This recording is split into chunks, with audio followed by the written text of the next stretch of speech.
And I definitely noticed a bit of contention between Stephen A. There'd be some times where he would just say, like, Max, see, this is why your analysis is terrible. And just straight up, like, beat on the criticism. And I'm like, dang, bro, Okay. like, he's supposed to be a man's. Yeah. Let me put you on game.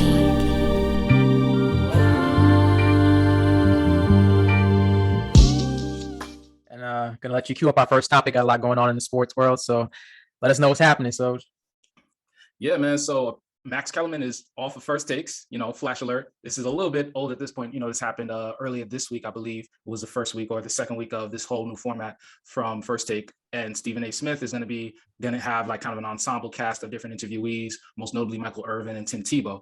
But it made me wonder, how did you react to the whole Max Kellerman being lifted off of and pushed out of First Take news, It seems kind of odd. I mean, before I get into the Max Kellerman thing, overall, I feel like there's been a lot of moving and shaking at ESPN in general, especially when you consider the Maria Taylor, Rachel Nichols stuff, like Rachel Nichols now being taken off of all NBA coverage and being replaced. So things aren't all rosy on ESPN. I think they might be in a little bit of hot water when it comes to sports analysis, but I mean, we'll see how they come out of this on the other end. As far as Stephen A. and Max Kellerman, I'm not the biggest First Take guy. I haven't really watched First Take consistently since 2013, probably. So it came as a surprise to me because I always thought they had a good chemistry. I think that they create a lot of viral moments together, whether you want to talk about Stephen A. exploding about the Knicks or being overly excited about the Knicks, or you want to talk about give me Eagle dollar, they create a lot of moments. It was a surprise to me. So especially reading Stephen A.'s comments about them not having a good relationship as far as the work. I think they have a okay personal relationship according to him, but as far as their correspondence back and forth on the show, he seemed like he was just a little bit dissatisfied with that. But were you seeing that? Because I wanted to ask you, as someone who's more tapped into the Kellerman Stephen A. dynamic, had you noticed like a rift or like a miscommunication between the two on the shows? I noticed that there was definitely tension at times. They talk for 2 hours at a time, 5 days a week, most weeks of the year, probably 45 out of the 52 weeks of the year. So there's a lot of time that they end up putting in together. And I definitely noticed a bit of contention between Stephen A. There'd be some times where he would just say, like, Max, see, this is why your analysis is terrible. And just straight up like beat on the criticism. And I'm like, dang, bro, Okay. like he's supposed to be a man's. And Yeah. I just noticed that would happen more and more frequently. And it wasn't just like friendly jabs, but actual critiques. And saying, oh, Max, this is why you don't know much about basketball, or this is why your basketball analysis is so limited. And I knew that it wasn't the greatest rapport between them, but when I got the news that the show was going to be heading this direction and that allegedly Stephen A. wanted him off the show, I started to put the pieces together like, oh, okay, so that's kind of is what I've been seeing. And Okay. ever since, the height of the First Take model, which was really pioneered between Stephen A. and Skip Bayless, who used to be on ESPN, in 2013, that was actually the height of the show. So it's funny how you said that was the last time you probably watched it consistently. It has become it's kind of the zeitgeist of sports journalism nowadays, at least popular sports journalism. Everybody's giving a hot take. Skip Bayless broke off from ESPN after getting gobs of money from Fox Sports and is basically doing the same thing on the other side with Shannon Sharpe. So it's kind of where things are, but it makes you wonder how it has also affected the quality of sports journalism. What have you seen over the last couple of years, and where do you typically get your sports journalistic information from? That's what I wanted to get into as well. That's why I said I haven't watched First Take since 2013, because I think that in 2013, it was likely the only or one of the only avenues in terms of sports analysis.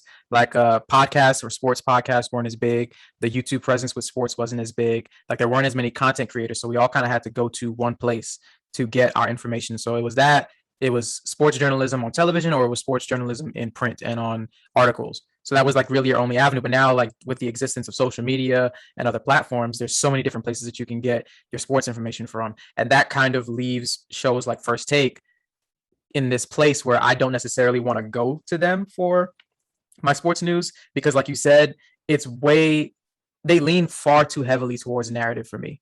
Like it's so much about like who's clutch and who's not, and this player's legacy versus that player's legacy. And it's not enough actual analysis of the game.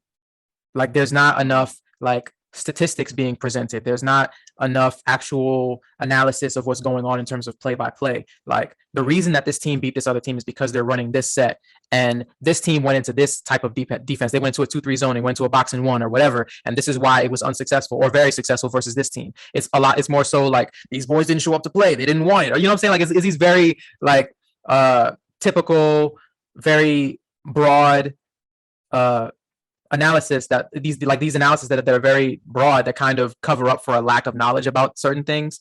So like, because if you're not really knowledgeable about the actual game that you're talking about, it's a lot easier to lean on narratives and to lean on these big terms or these like catchphrases that people can latch onto, like clutch gene, as opposed to actually explaining which player is good and which player in the clutch is not good based on statistics, based on defenses, based on situation, which is actually like what I dial into. Yeah.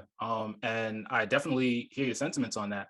I often check out other podcasters, like The Ringer, Sports Logically, because I love how they get into the weeds and the nitty gritty of the analysis, looking at the contracts and how they might line up, looking at different defenses and really understanding the history of basketball, understanding all of the different narratives of the past and bringing them all to paint a very interesting picture of the NBA and why they think somebody's going to be successful versus not being successful, and having a lot of gravitas behind their words as opposed to just conjecture and heavy doses of opinions.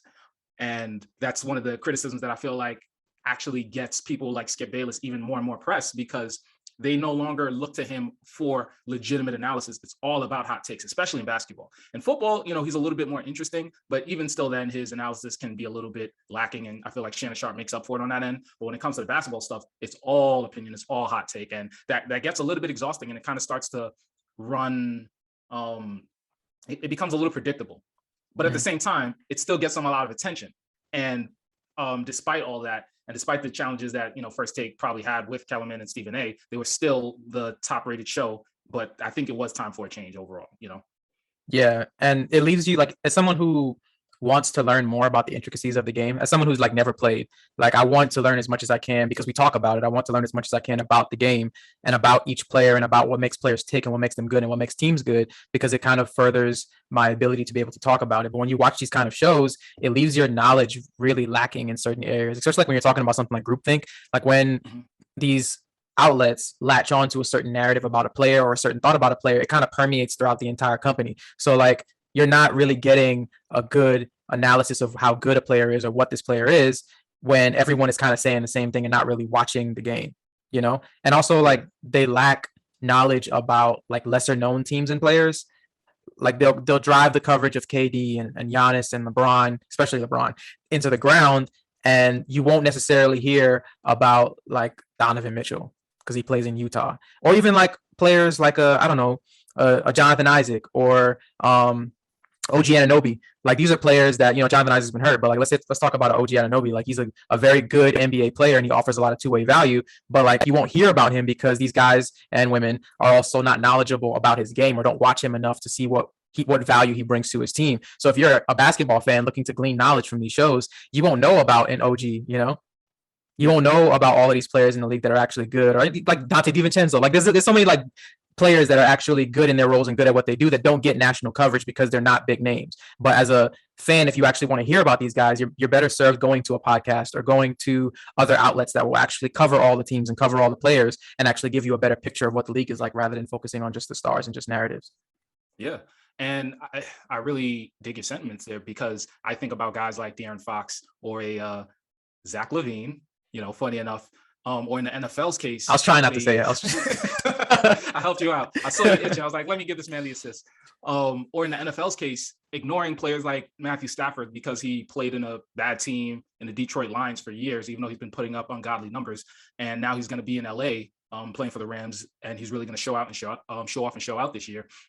And instead focusing so much airtime on guys like Baker Mayfield or Johnny Manziel or Tim Tebow, which are football players that you've heard recently, but the amount of coverage versus success that they have has not been really on par. And just this idea of focusing on who's going to be popular as opposed to who's actually really good, it makes you question the legitimacy of these like legacy media companies. And to me, it actually brings up another question, or at least it has a parallel to politics in a lot of ways, and the way that the media portrays the world as we see it now. It's a lot of opinion based. It's a lot of digging in and getting entrenched into your own side and speaking on specific things that are not painting the full picture of everything that's going on around.